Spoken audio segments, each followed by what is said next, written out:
part of the Press Play Podcast Network.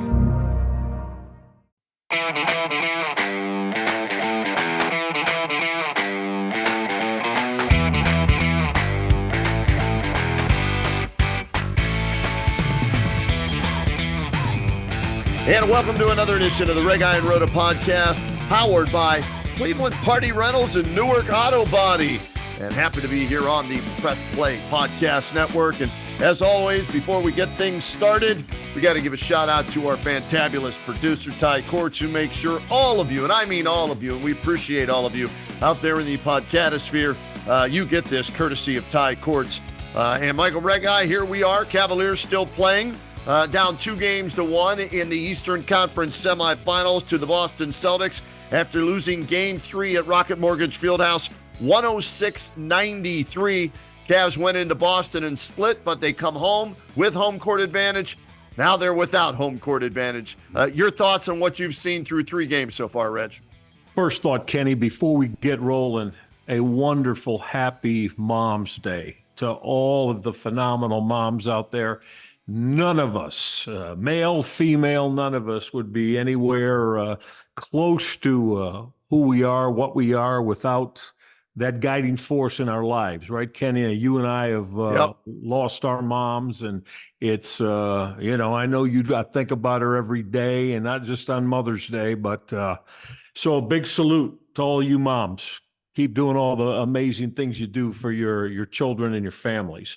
Reg, amen to that. As we're taping this and we're Zoom recording this, my computer, right above my computer, I got a picture of my mom and my dad. So every day when I'm looking at my computer, I look up and there's mom and dad looking down on me. And happy Mother's Day. I parrot the words that you just laid out there for everyone. And thanks to all the moms out there. Yeah, and I'm with you. Pictures of mom and dad are every day in my life too, and talk to them a lot. And I'm not,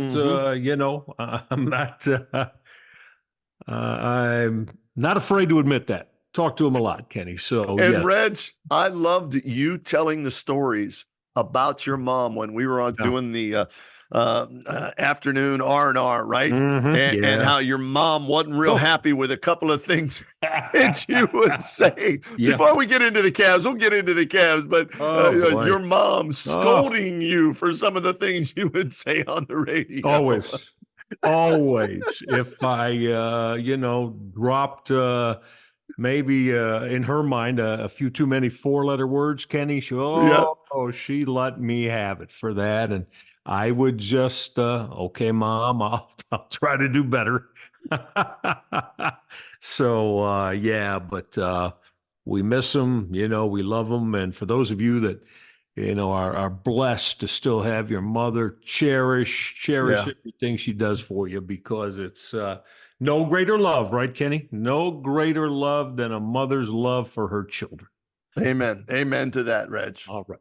Okay, so we've got the moms all taken care of, and Ken, that one, on Saturday night, I think for the Cavaliers to have any realistic shot, they needed to get that one last night and get up 2-1. They didn't. Obviously, game 4, just a flat out, no other way to say it, must win if they're going to be able to take this series. Kenny, I think beyond, if they don't win tomorrow, probably going to end on, is it Wednesday night in Boston, or is it Wednesday is the next one? Let's see, Monday. Yeah, Wednesday would be game number 5. So again, we were pleased with some of the good things that happened in game 2, but Kenny, last night, and I know a couple people on the Twitter got I think a little upset with me because thought I was picking on Max Strus and Isaac Okoro. But Kenny, I'll put this out there for you. I went through it on the Twitter, and I wanted to bring it up on the show too. They combined for 37 minutes last night, Kenny, and between them scored 6 points. 6 points. 2 of 8. Strus was 2 of 8 from the floor. Okoro was 1 of 7. 0 for 4 for Okoro, I think 0 for 3 for Strus on threes. I just, Kenny, you tell me, I mean, how do you win an NBA playoff game if this is what's going on? And again, these are two of the starters that you Right. run up on the floor. And it's just offensively at times, I mean, they're inept. And okay, if you want to give Boston all kinds of credit for being a great defensive team, to me, Boston is an offensive team. Right. First and foremost. So again, they're gonna need more from those two guys if they're gonna win another game. Probably need a little bit more from Darius Garland too. Yeah. Good to see Dean Wade get 17 minutes last night. Hopefully that can build. I didn't hear today, did you, that there were any setbacks or any problems with him getting back on the floor for the first time? And, for the last two basketball games, I mean, Karis LeVert's gave him 21 points in the game 2 win, 15 points last night. So, but you got to have, you're going to have more. And to me, it's from the starters, Strus and Okoro. I'm with you on that, Reg. And you and I have had our conversations about Karis, and his inconsistency bothers me. But you look at, they were down 23 in the third quarter yesterday. All right. Boston comes out of the locker room, goes on a 14-0 run. They're up 23. At that point, I went back and looked at it. And Ken, excuse me to interrupt you, but just like the first quarter, Ken, that's against the starting five that includes Strus and Okoro. So only, not you, I don't mean you, but don't try to include Karis LeVert or Dean Wade, first game back, or anybody off the bench, because that was all against the Cavaliers starting five. The 14-0 run, yes. Yeah. Starting that five.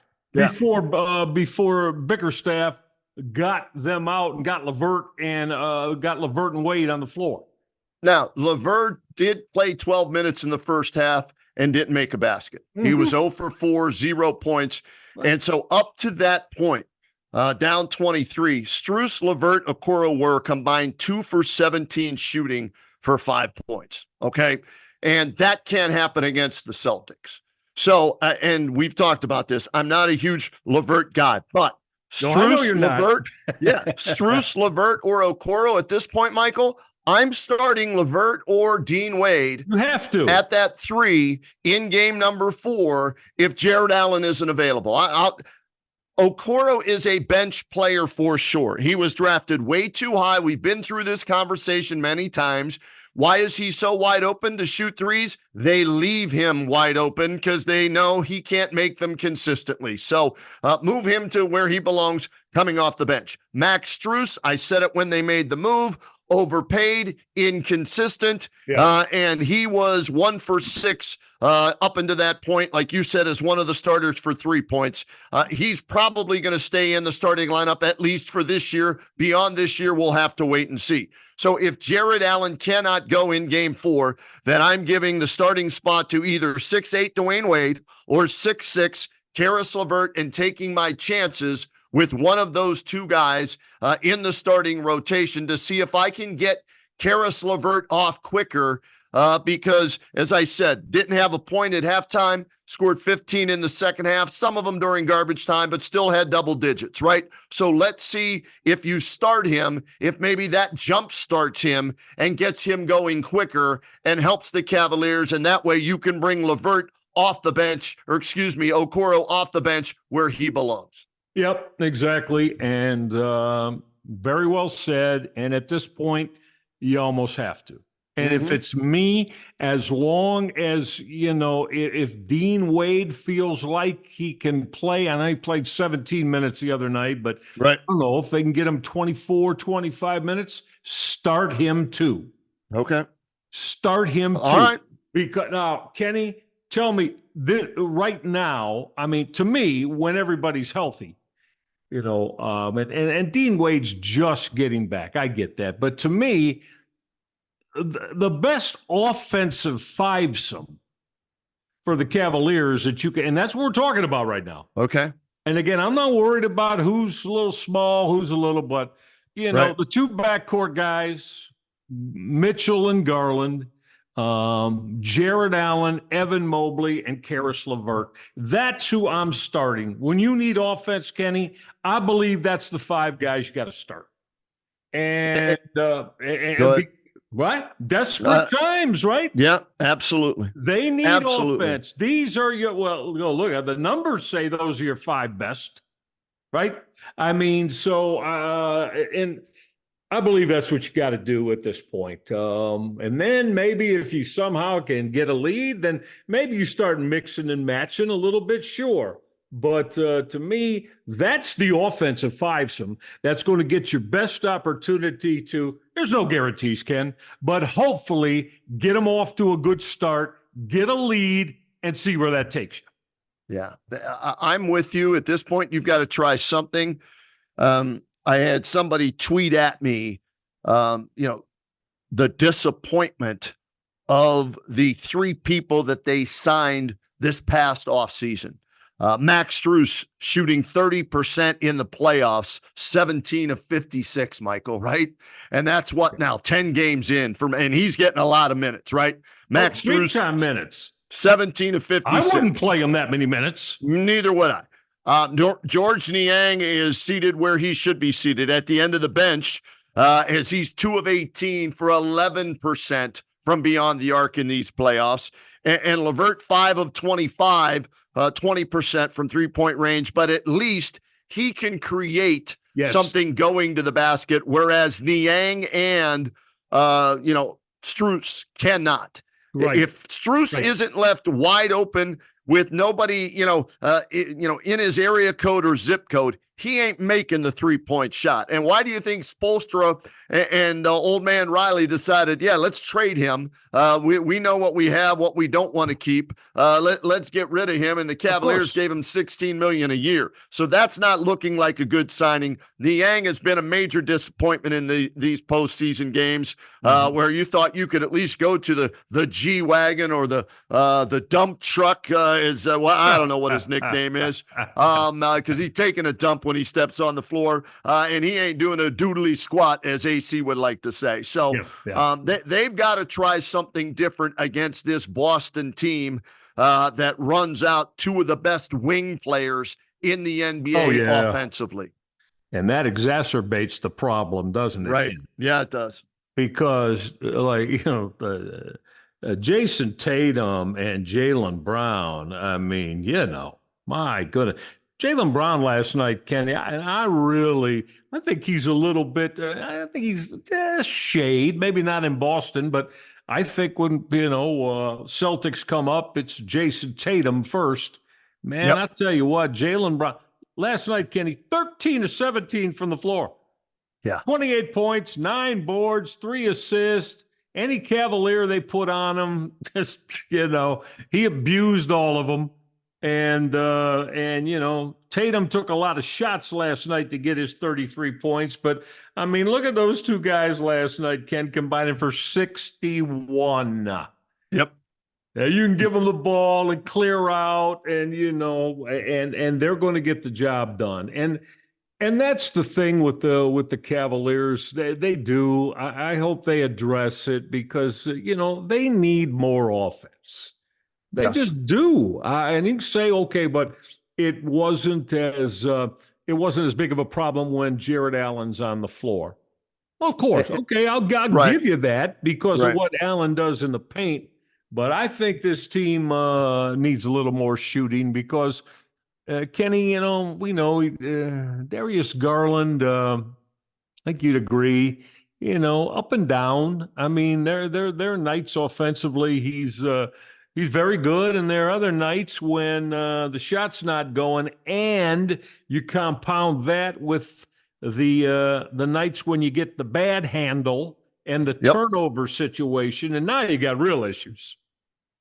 Reg, he has regressed since he became an all-star. He has gone in the opposite direction, whether it's not meshing with Donovan Mitchell, whether it's the injuries, whether it's being gun shy because of the injuries, whether it's other players in the Eastern Conference at his position are just simply better. Tyrese Halliburton, comes to mind, Yeah, right? With the yeah. Indiana Pacers, who even their series with the Knicks today in blowout fashion, right? He's regressed. So he has to be better.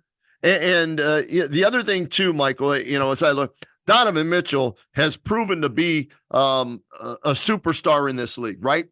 The problem is, I think what Boston's saying is, Donovan, go ahead, get 50. We'll just defend everybody else because they can't score.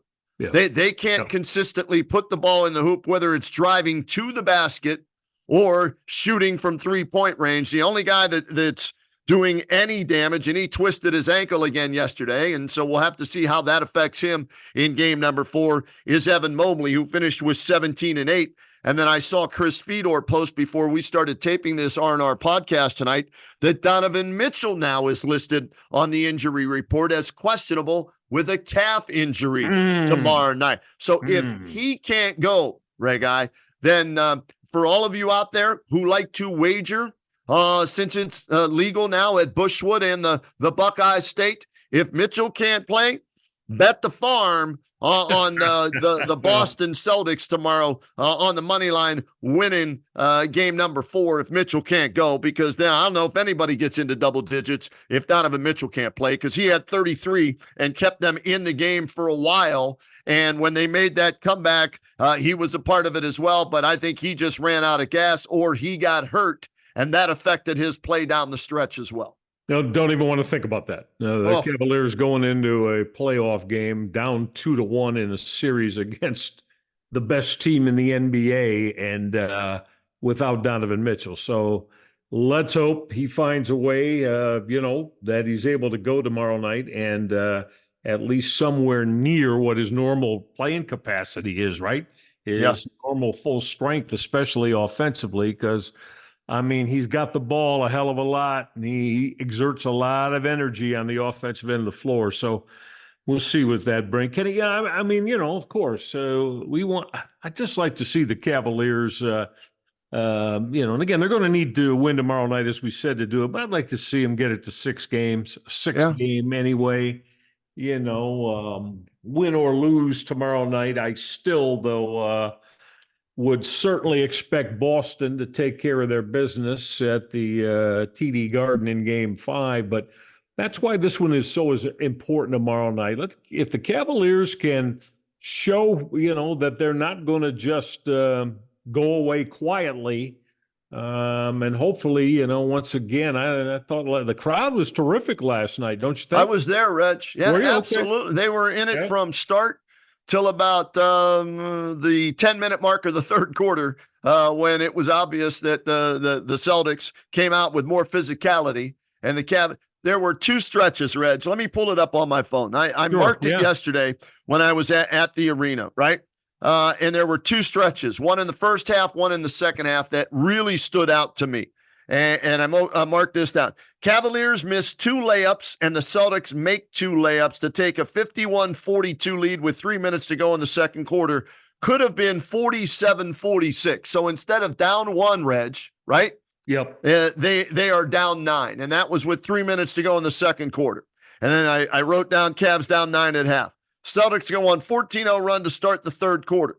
A 10-point game with 6 minutes to go, and Donovan Mitchell and Karis LeVert miss layups at one end. Jaylen Brown, Derek White make layups at the other end, leading to a 98-84 lead for Boston with 5:41 left. Turn out the lights, the party's over. So there were 4 layups the Cavs missed and the Celtics made. And each one of them was a 4-point swing. If you multiply that by 4, that's a 16-point swing right there, Reg, right?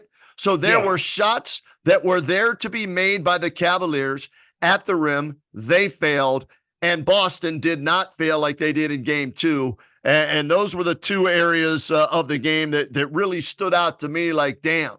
If they make 3 of those 4 layups, then we're talking about a completely different game. But give credit to Boston. They contended a couple of those layups.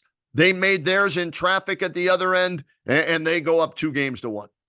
Yeah, absolutely. And listen, this is why they had the overall best record in the NBA this year. They're a complete basketball team.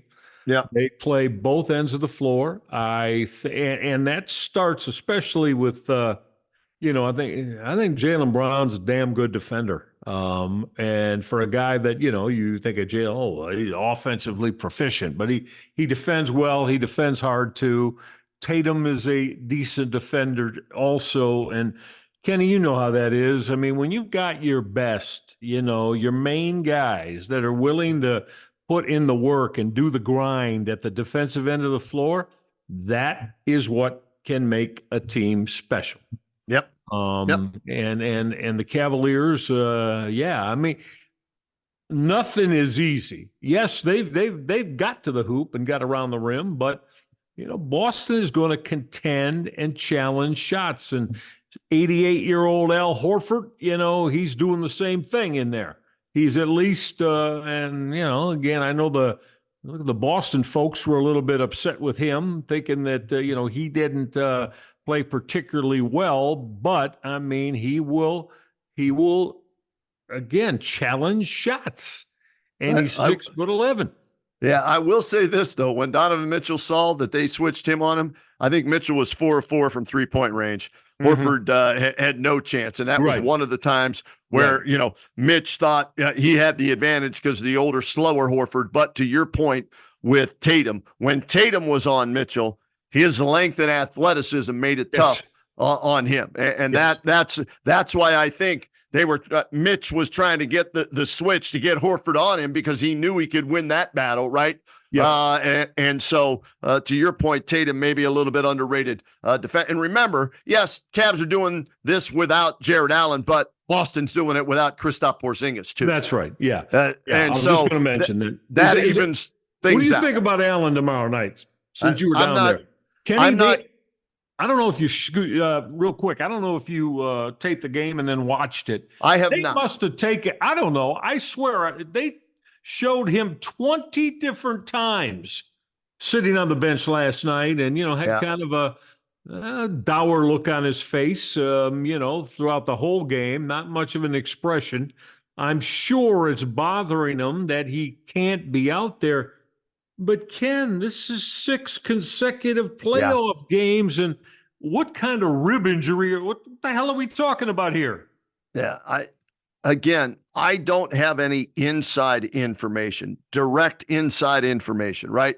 I have heard through a couple of grapevines, one reliable, one not real reliable, that dude can't even raise his hands above his head. And so trying to get a rebound, let alone shoot, that's not happening. And he would be exposed. Somebody hits those ribs and forget about it. And, the breathing is an issue. So you hope that those ribs, didn't crack with the potential of puncturing a lung. Go back to, remember, Drew Bledsoe. How did Tom Brady get his start when he got double teamed and knocked out of bounds by the Jets? So I'm not expecting him to play at all. If he does, I think it is a major boost. I don't know what he could give the Cavaliers, but my expectations for games 4, 5, 6, and 7 are that Jared Allen aren't going to play. Or Jared, I should say, proper English, my bad, all you. Jared Allen is not going to play. And Dean Wade is already back, so that's the only boost I think they're getting from their injured players. The statement I made, but not meant to be accusatory at all. I understand. I was just getting you, having been there, getting your feeling and thought on it, of course. And I know, again, because when it gets up to 6 games and you don't, and playoff games, I might add, right. It'd be a little different if this were January, right? I mean, sure. Get to the point where you feel like you're ready to go. But now here in May, Kenny, and the season's on the line against a team that is better than you to begin with, it's got to be all hands on deck to be sure. So, Jared Allen had a hell of a year. It was hell of a playoff run too, Reg. Yes. That's what I'm sure. That's why, along with the injury, he has that discouraged look on his face. Yeah. He was going 17 and 13 and 2, 17 points, 13 rebounds, 2 blocks every night. Was the most consistent player through the first 4 games against the Magic for the Cavaliers, more so than Donovan Mitchell. That's right. And that's got to be bothering him. And the other thing I'll throw into why I don't think, Reg, I'm there early. right? Yeah, we're going to do right. the Kenny and JT show before Game 4. So I'll be there at 3:00 tomorrow at Rocket Mortgage Fieldhouse, right? Mm-hmm. So I'll see when everybody comes out to warm up, maybe even get some early work in, right? I haven't seen him pregame at all, any of the games. And as you and I know, that's telltale. Yeah. Telltale. If a guy is looking to come back from an injury, he's out early. Yeah. And going to put in the extra work. Like Dean Wade did before game number 3. Yeah, that's right. So, again, it's obviously the injury is severe and serious enough. It's not allowing him to go. Right. And again, though, that having been said, of course, it is a huge loss for the Cavaliers. And again, I am not suggesting that if Jared Allen were healthy, the Cavaliers would win a 7-game series with Boston. We don't know that. We're not going to know that. I'm still thinking they wouldn't, but I know Jared Allen would give them a boost, though, in the way they play, how they play, and some of the things they'd be able to do to kind of maybe limit Boston in some areas of their game, which you just don't have with Allen out. I'll say this. Allen's loss is bigger to the Cavaliers than Porzingis' loss is to the Celtics, because the Celtics have 2 all-star / superstar players. The Cavaliers have 1. So, we'll see. Prove me wrong. Hey, first of all, get healthy, most importantly for Jared Allen. But, hey, I hope to see him back and prove me wrong. But, again, I'm not holding my breath on that, Reg. So we'll see how that plays out. Let's do this. Let's get a break in here on the RnR podcast on the Press Play Podcast Network. And when we come back, not only will we take a look at Game 4 between the Cavs and the Celtics, we'll peek in on all the other series throughout the NBA playoffs, see how those are going, and give you our thoughts. What's up, everyone? I'm Holly Wetzel. And I'm Tyvis Powell. And we are your hosts of The Orange is Oranger, a Cleveland Browns podcast on the Press Play Podcast Network. We give you all the dog pound coverage that you'll need to get you through the regular season, hopeful postseason, and I'd say off-season, Tyvis, but is there really ever an off-season for this team? Thankfully for our podcast, Holly, there really never is when it comes to the Cleveland Browns. Don't miss our breakdown of each week's matchup, game recaps, and any and all news out of Berea to feed your Browns appetite. As we know, Holly, dogs gotta eat. Yes, they do. So hit that subscribe button and never miss an episode of the Orange is Oranger, Cleveland Browns podcast on the Press Play Podcast Network. Hey, everybody. Always want to tell you about our good friends at Cleveland Party Rentals. They're your go-to for memorable events and parties. Now, their approach is very simple. As I've been telling you, they treat your event as exactly as if it were their very own.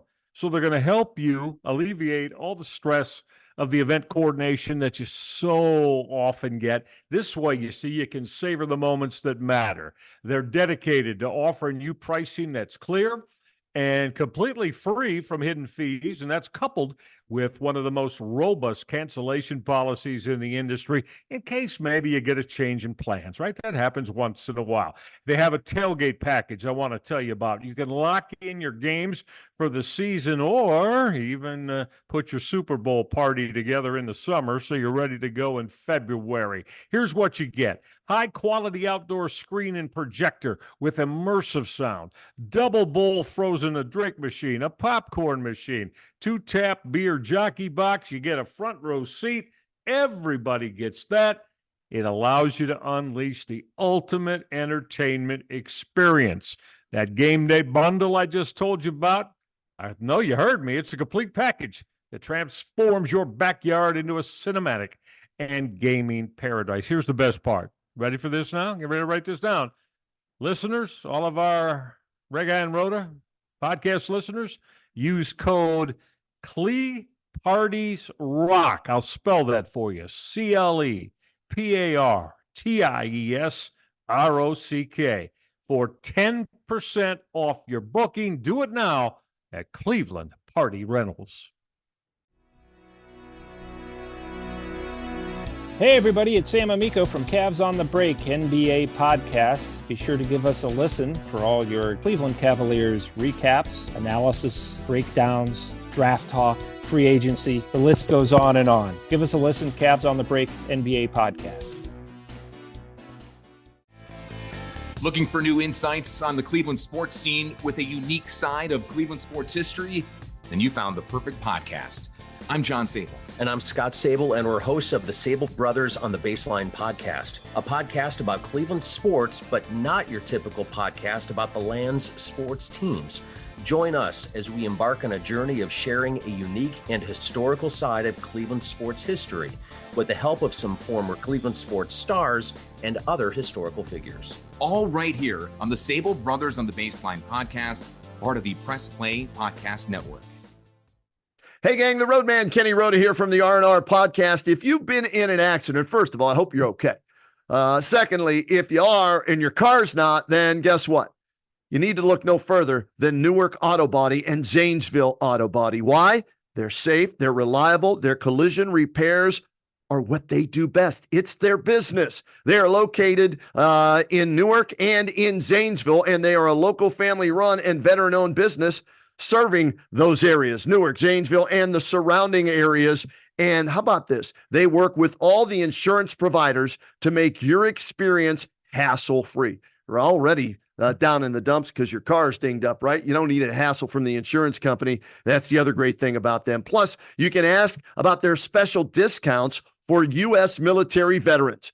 You want to check them out online? Here's where you go.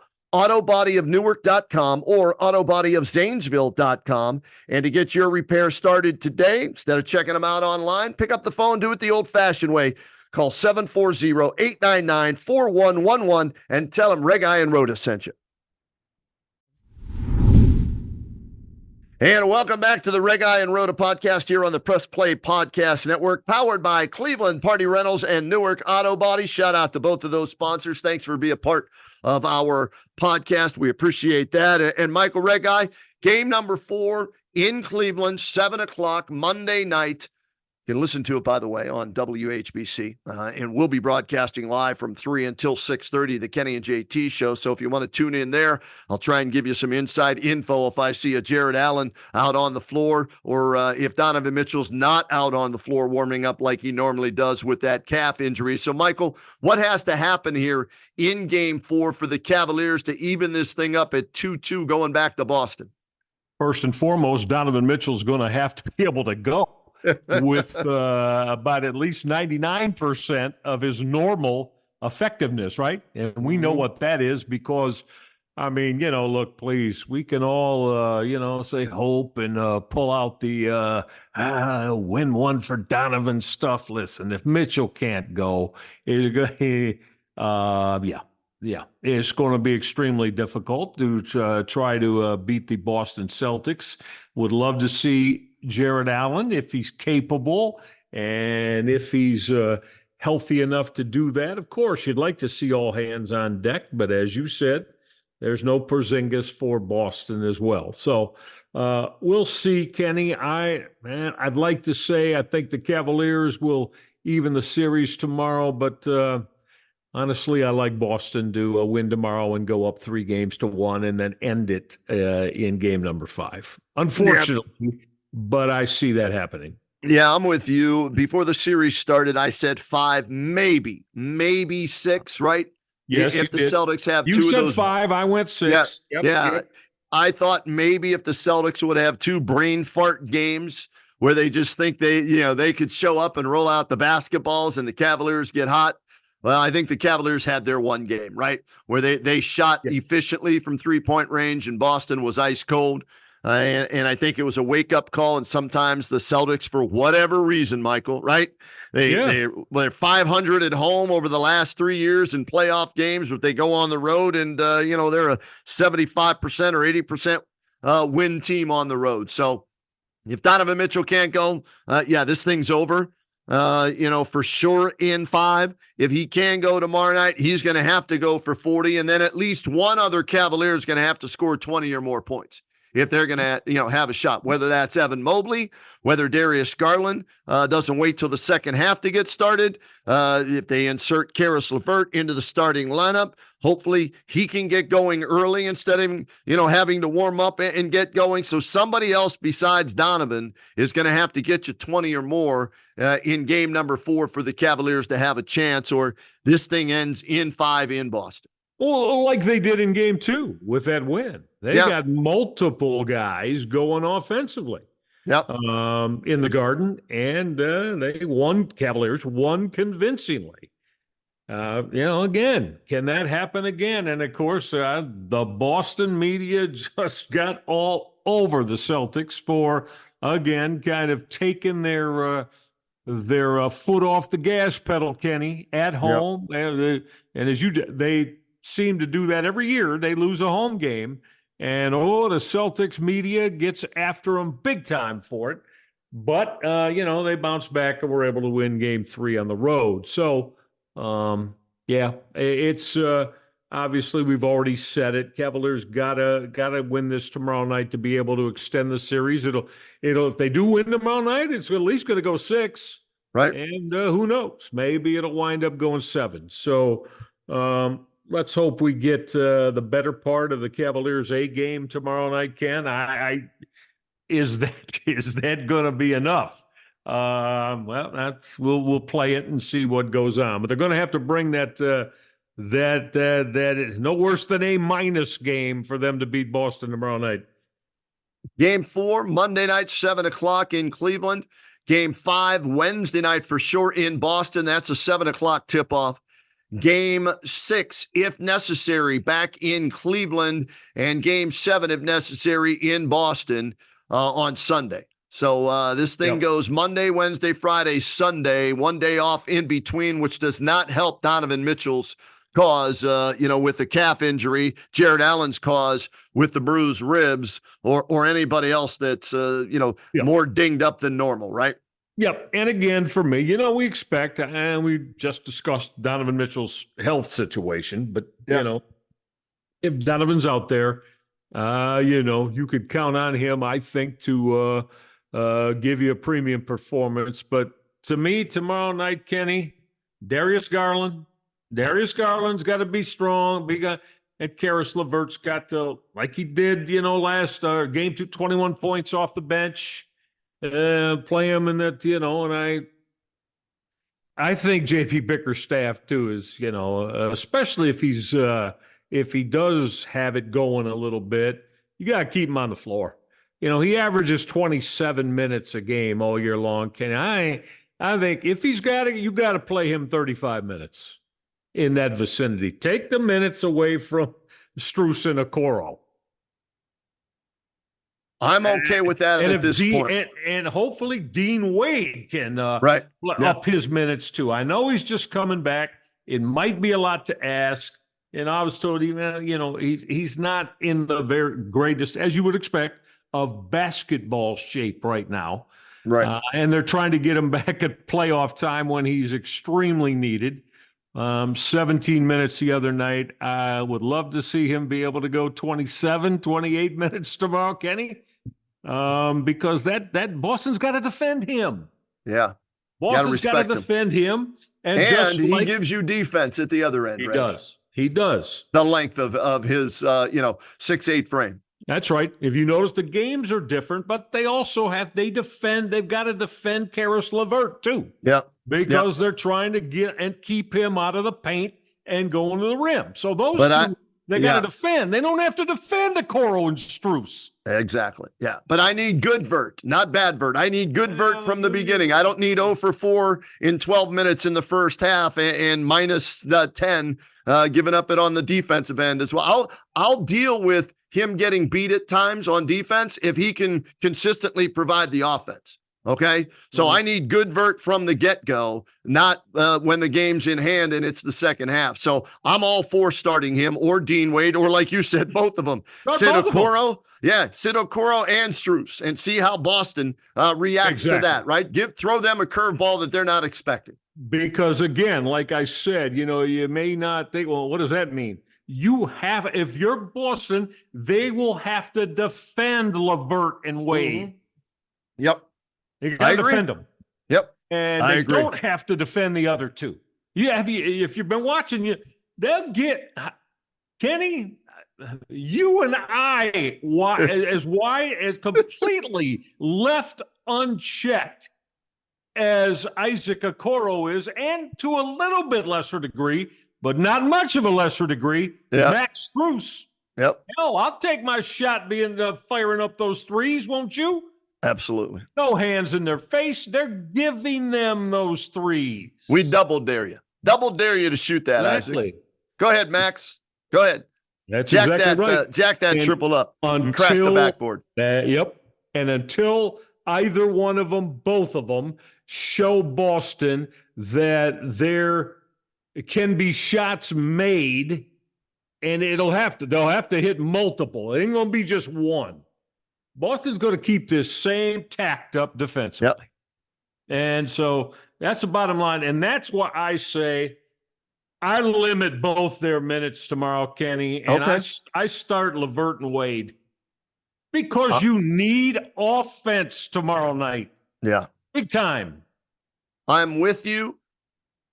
Either starting one of the two or both. I'm okay if JB were to go. I would not grill JB if they were to start those two or one out of the two and they lose, because you have to try something different than what you saw in game 3. Just real simple. Start them or not, the minutes got to be upped for both of them. Yeah. And like I said, I understand the Dean Wade situation, maybe just getting back. I get that. But if he's cleared and he's capable, love to see him be up around 30 minutes. Yeah. Like I said, if he's cleared and capable to do it, get him on the floor. He can make a shot. Again, LeVert can go to the hole. Right. They got to defend him. So, I mean, to me, that will help Mitchell and Garland and Mobley as well. All right, Reg, before we get out of here, as we're taping this, third quarter about to come to an end, or if it hasn't already, between Minnesota and Denver in Minnesota. And Denver's going to be up double digits going into the fourth quarter with a chance to tie the series at 2-2. The other series out west, Dallas up 2-1 over Oklahoma City. In the East, besides the Cavaliers, right? And the Celtics, Cavs down 2-1. The Pacers even things up with the walking wounded, the mass unit that is the New York Knickerbockers at 2-2.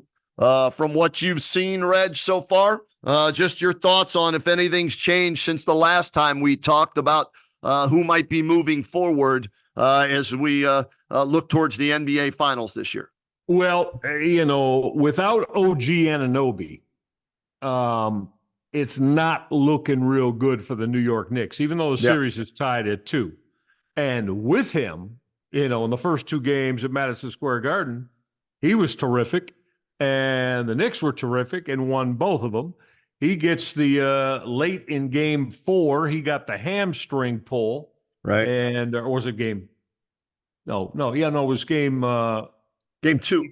Game 2, correct. Yep. So late in that, Knicks did go on to win that, but now haven't been able to. Although, I mean, game 3 was, I thought Indiana would come out and Knicks wound up losing by 5, but really put it on Indiana, even at Indiana's home, and forced them to really go get it to get that first win of the series. But it's tough. Kenny, if Anunoby can come back and play, I like the Knicks. If he can't, I think Indiana will win the series.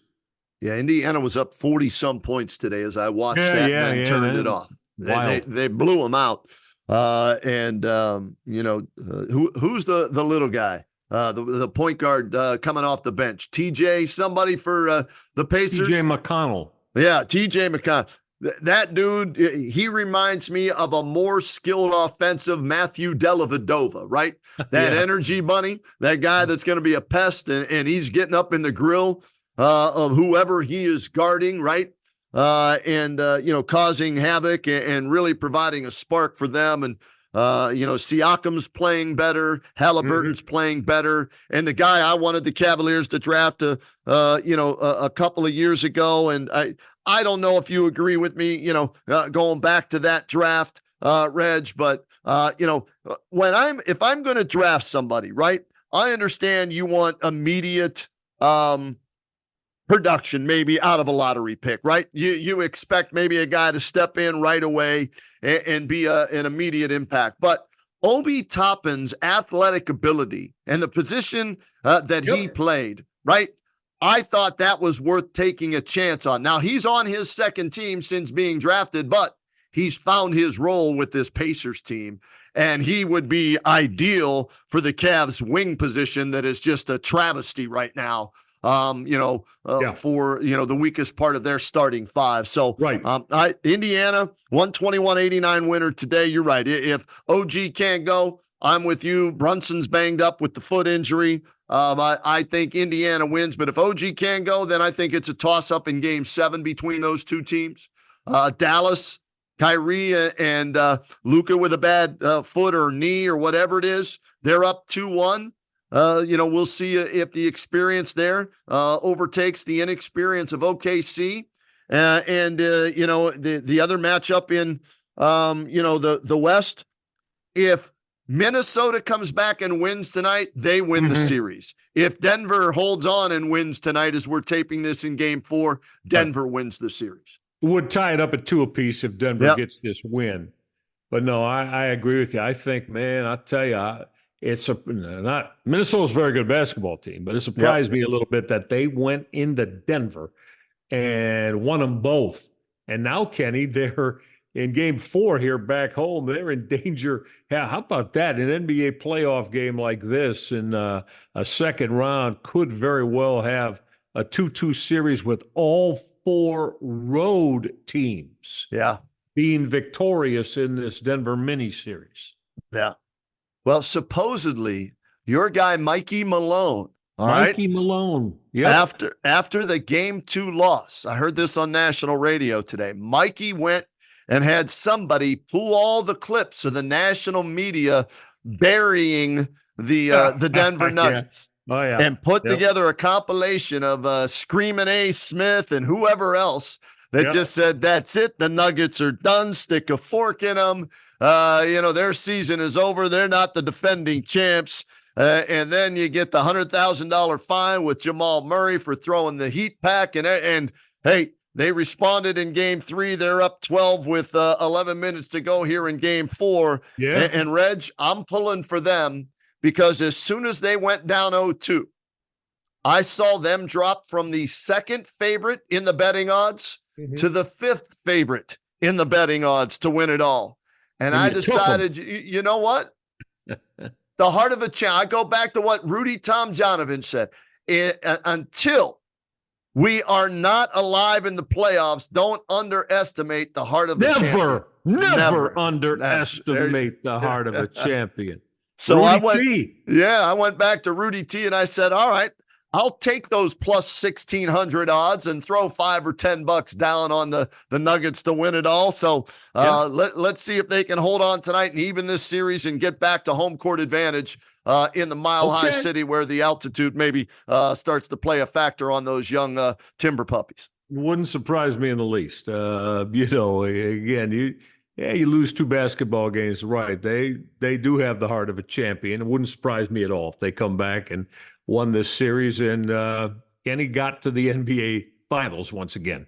I think they're that good, that talented, and so we'll see. We'll see if they're capable of it, and we'll also see if the Cavaliers can get this series even tomorrow night. Keep our fingers crossed with the Cavaliers because as we found out last year, Michael Reghi, and we'll close on this.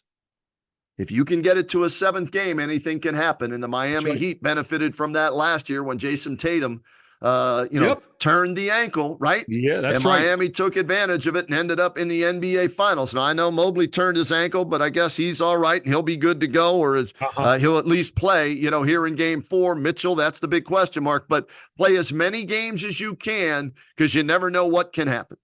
100%. And I would love to see the Cavaliers, get it to 7, but they're going to have to get it to 6 first, meaning they're going to have to win another basketball game here. And we'll, again, Kenny, we'll hope that's on Monday night to even this series. All right, sounds good, Reg. We'll get another edition of the Reghi and Roda podcast in next weekend. We'll see if the Cavs are still playing. We'll dive into some Guardians talk and whatever else is pulsating throughout the national sports scene or local sports scene. Always a pleasure to hook up with you, Reg. Shout out to our producer, Ty Cordts. Great job, as always, Ty, for making all this possible.